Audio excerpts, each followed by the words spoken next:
Pois é, e continua nesta terça-feira aqui em Brasília a 24ª edição do Grito da Terra Brasil, o evento que reúne então agricultores familiares de todo o país e que conta com uma série de ações na agenda. Vamos saber então como as reivindicações têm sido recebidas pelos parlamentares, com o deputado federal pelo Solidariedade de Minas Gerais, Zé Silva. Deputado, muito bom dia, seja bem-vindo aqui com a gente ao canal AgroMais mais uma vez, né? Tudo bem? Bom dia, Felipe. Tudo bem? É um prazer falar com você. Uma satisfação nossa sempre, deputado. Bom, queria saber como você tem acompanhado essa edição do evento, que tipo de demandas, de reivindicações chegaram até você por enquanto, enfim, queria uma avaliação sua em relação a essa edição do Grito da Terra. Bem, Felipe, eu acompanho todos os gritos que já aconteceram, esse é o 24º, e vejo que o documento apresentado pela CONTAG, construído, como foi ressaltado aí com diversas reuniões, que ele traz reivindicações muito justas e também muito atuais.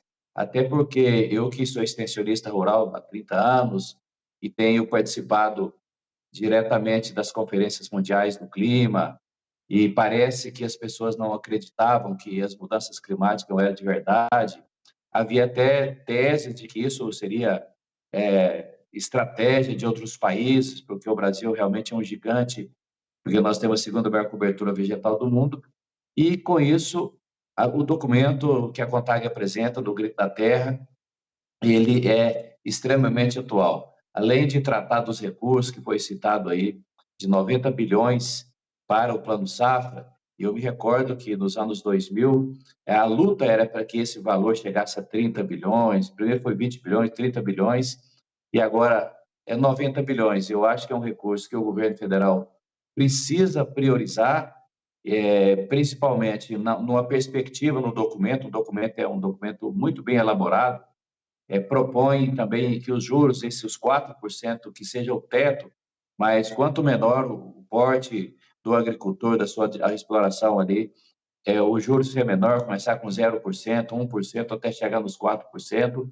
É bom lembrar que são 3,9 milhões de estabelecimentos de agricultura familiar no Brasil.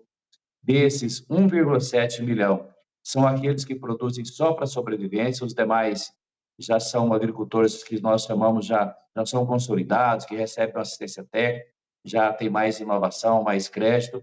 Representa também 67% dos municípios brasileiros, até 20 mil habitantes, 90% das atividades representada pela agricultura familiar.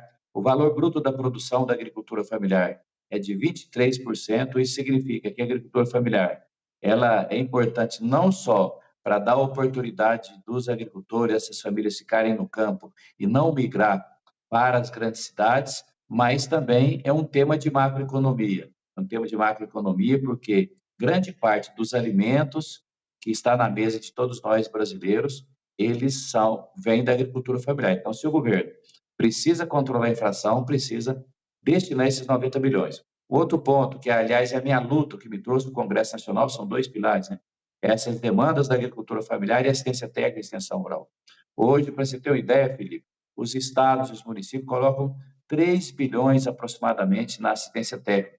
Mas, segundo o próprio IBGE, apenas 20% dos agricultores têm assistência técnica. E o governo federal, menos de 300 milhões, então não chega, o valor do governo federal é muito baixo, e por isso eu concordo com esse 1,85 bilhões. Eu estou presidente da Frente Parlamentar da Assistência Técnica e Extensão Rural, e a nossa luta é para que o governo federal coloque, no mínimo, esses 1 bilhão e 850. Um ponto muito importante tratado também, já que a assistência técnica ela é feita pelo Senar, pelo Sebrae e por outras organizações. Então, no Grito da Terra está se propondo criar um sistema de integração e monitoramento da assistência técnica pela Anater, que a Anater foi uma luta, com indicação minha, que a presidenta Dilma criou a Anater, mas ela precisa de recursos. Por que é importante esse sistema de integração? Porque, às vezes, o mesmo agricultor recebe assistência técnica de várias instituições, de uma organização pública, não privada, de uma Emater, às vezes do Sebrae, do Senar, e é importante, quanto mais tiver, melhor, mas tem algumas que não recebem nenhum tipo de assistência técnica. Outro ponto importante, o crédito fundiário, que é uma maneira justa das famílias ter acesso à terra, o sonho da terra própria. Para se ter uma ideia, até 2017 o valor era de R$ 80.000. Na lei de 13.465 de 2017, eu apresentei uma emenda, essa emenda foi aprovada, virou lei, corrigiu e hoje já são R$ 280.000. Mas o Grito da Terra está propondo 400 mil. Isso é uma maneira dos agricultores ter acesso à terra. Outra pauta importante, a regularização fundiária.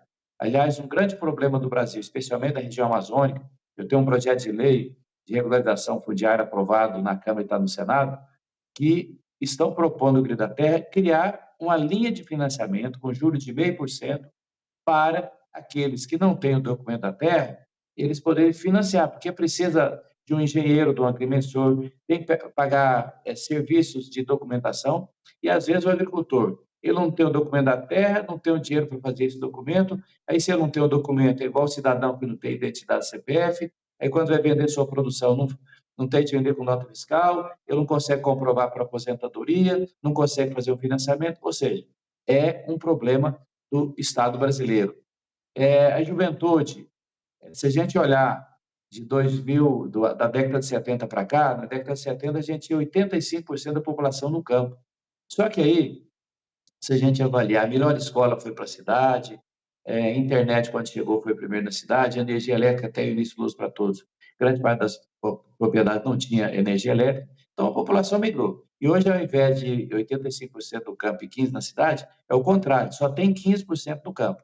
Por isso, lá está se propondo também criar uma subsecretaria na Secretaria Nacional de Juventude, que é uma subsecretaria de Juventude Rural. Eu estou relatando a Política Nacional para a Juventude Rural e acho assim um tema muito estratégico. Já está havendo uma volta ao campo, as grandes cidades inchadas, as pessoas como eu, que nasceu, viu parte da juventude do campo, vai com o sonho para a cidade grande, nem sempre esse sonho se realiza, as pessoas estão voltando e voltando de forma qualificada. Outro ponto que é importante, que foi tratado, é a questão do seguro, mas tem que ser um seguro do agricultor, para ele perder a sua atividade agrícola ali. Não pode ser um seguro só do banco. Perdeu, paga o banco e o agricultor não tem a perspectiva de renda.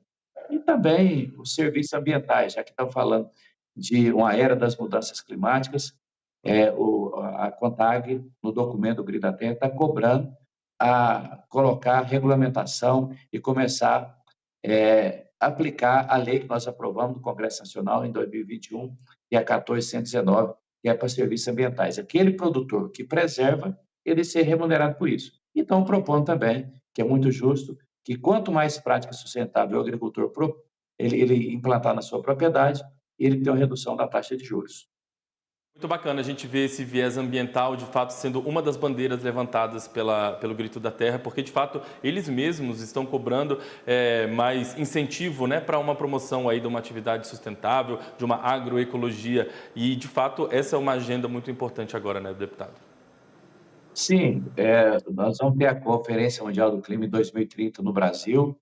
Eu estive na semana passada com o Monsieur Emmanuel, ele foi o presidente da Conferência Mundial do Clima em 2015 em Paris, e ele esteve no Brasil, esteve com os vários ministros, e o Brasil tem uma responsabilidade muito grande nas costas. A próxima Conferência Mundial do Clima, não temos boas expectativas, porque ela vai acontecer no momento que acontecem eleições nos Estados Unidos, tem os problemas, os conflitos geoeconômicos, que é o da Rússia com a Ucrânia, o conflito em Israel, a guerra em Israel. Então, tudo isso, nós não temos muita expectativa de que nós avançaremos com as metas que os países precisam desenvolver. E cada país tem que cumprir seu papel.